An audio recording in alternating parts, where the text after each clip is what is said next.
नमस्कार, आप सभी का स्वागत करता हूं अपने YouTube चैनल सुरेंद्र सिंह बोरा में। साथियों, मैंने आपको एक बात कही थी कि अगर आप नकारात्मक कमेंट करते हैं तो भी मुझे ऊर्जा मिलती है, अगर आप सकारात्मक कमेंट करते हैं तो भी मुझे प्रेरणा मिलती है। देखिए, नकारात्मक कमेंट अगर आप करते हैं तो मुझे लगता है कि उस चीज़ को साबित करना चाहिए कि ये ऐसा क्यों बोल रहे हैं। तो कल जो है कि जो प्यार आपने मेरे वीडियो में मुझे दिखाया, तो कि वहाँ पर जो है कि आपने खुद देखा होगा कि जो लोग नकारात्मक कमेंट करते थे वो उनकी आवाज़ दब गई है। तो मैंने बहुत अच्छी तरीके से उस चीज़ को समझा और उस चीज़ को समझने का प्रयास करा। आप लोगों का जो प्यार मुझे मिला उसके लिए मैं आभारी हूँ। और आप लोगों के सकारात्मक कमेंटों के बीच में जो है कि जो नकारात्मक लोग थे, जो नेगेटिव कमेंट करते थे, नेगेटिव कमेंट करने वालों की आवाज़ एकदम से दब गई है। तो साथियों, बहुत अच्छी प्रेरणा मुझे मिली है। देखिए, अब मैं आज बात करता हूँ, मुद्दे की बात करता हूँ। देखिए, ब्रिज कोर्स कब होगा? जो नवनियुक्त बीएड प्रशिक्षित यानी कि बीएड प्रशिक्षित शिक्षक हैं, जो प्राथमिक शिक्षक के रूप में नियुक्ति पा चुके हैं, चाहे उत्तर प्रदेश में 69,000 शिक्षक भर्ती हो, वो लोग नियुक्ति पा चुके हों, तो ये बहुत सारी चीज़ें हैं, चाहे बिहार में हो और चाहे बंगाल में हो, चाहे छत्तीसगढ़ में हो, बीएड का मामला काफ़ी हाईलाइटेड चल रहा है। तो इसके साथ साथ उत्तराखंड में भी कुछ चीज़ें जो है कि जो ऑनगोइंग भर्ती है उसमें चल रहा है। ये बहुत सारी चीज़ें हैं। इस चीज़ आप लोगों के सकारात्मक कमेंट से, आप लोगों के जो प्यार मुझे मिला, उस प्यार ने मुझे कुछ आगे और करने के लिए प्रेरित किया। तो मैंने जो है कि उत्तराखंड शिक्षा विभाग से और मतलब शिक्षा सचिव प्रारंभिक शिक्षा उत्तराखंड से मैंने स्पष्टीकरण मांग दिया है। मैंने जो है कि एक जवाब मांगा है ब्रिज कोर्स में कि सरकार, जो विभाग है, डिपार्टमेंट है, जिन्होंने विभागीय सेवा नियमावली में ब्रिज कोर्स को शामिल नहीं किया है और ब्रिज कोर्स के बारे में क्यों शामिल नहीं किया है, इसका स्पष्टीकरण मांग दिया है। क्योंकि देश का सबसे हाईलाइटेड मुद्दा होने वाला है ब्रिज कोर्स। तो आज मैंने देखिए जो पॉइंट रखे, तो उन पॉइंटों की अगर मैं बात करूं तो मैंने रखा कि मानव संसाधन विकास मंत्रालय की अधिसूचना 17 अक्टूबर 2017 में शिक्षकों के लिए निर्धारित न्यूनतम अर्हताएं प्राप्त करने के संबंध में निःशुल्क यानी कि आरटीई एक्ट में जो है संशोधन अधिनियम 2017 के प्रारंभ होने की तारीख से 4 वर्ष की अवधि यानी कि 31 मार्च 2019 के भीतर प्राथमिक शिक्षक बनने के लिए न्यूनतम योग्यता प्राप्त बीएड ब्रिज कोर्स यानी कि पीटी प्रशिक्षितों को आरटी के मूल अधिनियम यानी कि जो शिक्षा का अधिकार अधिनियम है, तो उस की जो धारा 23 का उपधारा 1 है उसमें शामिल न करने का कारण क्या है कि जो प्रशिक्षित लोग हैं तो उनको जो है, मैंने पहले भी आपको कहा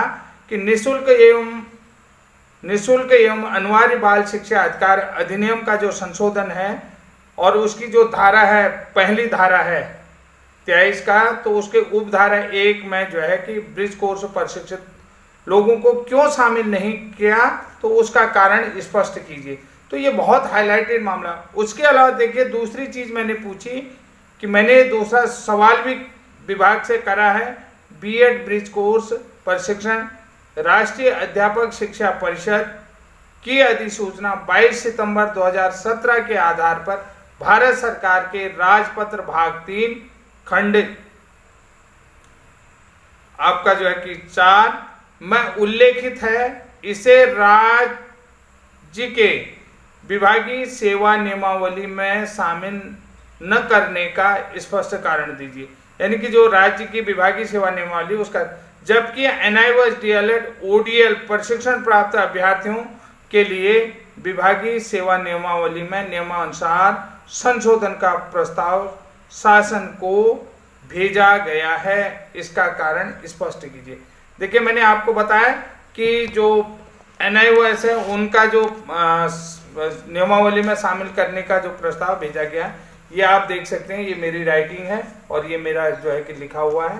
ये पूरा पत्र आप देख सकते हैं, आपको बार बार दिखा रहा हूँ, इस चीज़ को आप देख लीजिएगा, क्योंकि आपको उल्टा दिखेगा तो इसको मैं कुछ नहीं कर सकता हूँ, क्योंकि मुझे वीडियो भी बनाना है और आप लोगों को अवगत भी कराना है कि आप लोग ही मेरे मार्गदर्शक हैं, आप लोग ही मेरे प्रेरणा स्रोत हैं। बहुत सारे मध्य प्रदेश के साथी कहते हैं कि सर कुछ कीजिए, सर कुछ कर रहा हूँ, निश्चित रूप से कर रहा हूँ, सुप्रीम कोर्ट भी जा रहा हूँ, दूसरी जगह भी जा रहा हूँ, उसके अलावा विभागीय ये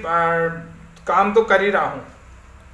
तो इसके अलावा देखिए मैंने यहाँ पर ये तीसरा भी लिखा है, बीएड के साथ 6 माह का ब्रिज कोर्स प्रशिक्षण की मान्यता एवं वैधता को लेकर किसी भी प्रकार का विवाद न होने के बाद भी विभागीय सेवा नियमावली में शामिल नहीं है, जबकि बीएड के साथ 6 महीने का ब्रिज कोर्स प्रशिक्षण एनसीटी अधिनियम 1993 की धारा 29 के तहत एमएचआरडी के उपयुक्त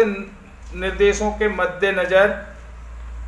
और विशेषज्ञ समिति की सिफारिश पर विचार करने के बाद एनसीटी के अध्यक्षता या एनसीटी के अध्यक्ष ने एनसीटी के खंड 12 के तहत शक्तियों का प्रयोग करते हुए मान्यता, मानदंड और प्रक्रिया विनियम 2014 एनसीटी के पत्र संख्या एनसीटी रेगुलेशन 011/166/2017 यूएस विनियमन मुख्यालय दिनांक 21/9/2017 और पत्र दिनांक 22/9/2017 के माध्यम से एनसीटी में निम्नलिखित प्रावधानों में छूट दी गई है, यह सुनिश्चित करने के लिए कि विनियम 2014 के आरटी अधिनियम 2009 में संशोधन लागू करने के लिए एमएचआरडी ने निर्देश को विधिवत पूरा किया। यानी कि जो आरटी एक्ट में संशोधन किया और ब्रिज कोर्स प्रशिक्षण कराया गया, तो उसमें एमएचआरडी ने जो निर्देश दिया उसका पूरे से विधिवत पूरा किया गया। अब मेरा सवाल विभाग से क्या था, इसको भी बीएड के साथ 6 महीने का ब्रिज कोर्स प्रशिक्षण योग्यता के साथ व्यक्ति को कक्षा 1 से 5 तक पढ़ाने के लिए योग्य है, जो कि आरटी के मूल अधिनियम की धारा 23 में उपलब्ध उपधारा 1 के तहत शिक्षक की न्यूनतम योग्यता पूरा करता है, लेकिन बीएड ब्रिज कोर्स योग्यता को आरटी की धारा 23 के उपधारा 1 में विभागीय सेवा नियमावली में नहीं रखा गया है। तो स्पष्ट विवरण देते हुए विभागीय सेवा नियमावली में शामिल करने हेतु तो उपरोक्त निर्देश स्पष्ट कीजिए। यानी कि किस तरीके से इसे विभागीय सेवा नियमावली में शामिल किया जाएगा, इसके लिए जो भी आपका मार्गदर्शन है विभाग उसका स्पष्टीकरण दे, उसको बताए। तो साथियों, ये है आपकी पावर, और ब्रिज कोर्स देश का सबसे हाईलाइटेड मामला इस समय चल रहा है और सबसे हाईलाइटेड मामला होने वाला है। आप ही वो ताकत है मेरी, जो आपकी ताकत से अब मुझे एक नई ऊर्जा मिल रही है और मैं कुछ न कुछ नया करूंगा। ये स्पष्ट रूप से आपसे कह रहा हूं कि आप वो ताकत हैं जो कि एक व्यक्ति को कुछ करने के लिए मजबूर करती हैं, विवश करते हैं। आपका सकारात्मक या नकारात्मक कमेंट मेरे को एनर्जी देता है, पावर देता है। मैं निश्चित रूप से आपसे कहूँगा, जो व्यक्ति मेरे एंटी हैं, यानी कि जो व्यक्ति मेरे खिलाफ है, तो वो भी निश्चित रूप से नकारात्मक कमेंट भी करते हैं, तो मैं उनका भी स्वागत करता हूं, धन्यवाद देता हूं कि आपकी प्रेरणा से मुझे सीखने का एक जुनून पैदा होता है, अन्वेषण करने की प्रेरणा मिलती है, अन्वेषण यानी रिसर्च करने की प्रेरणा मिलती है। अगर जिंदगी में अन्वेषण होता रहेगा तो कुछ न कुछ जरूर मिलता रहेगा। तब तक के लिए जय हिंद, जय उत्तराखंड।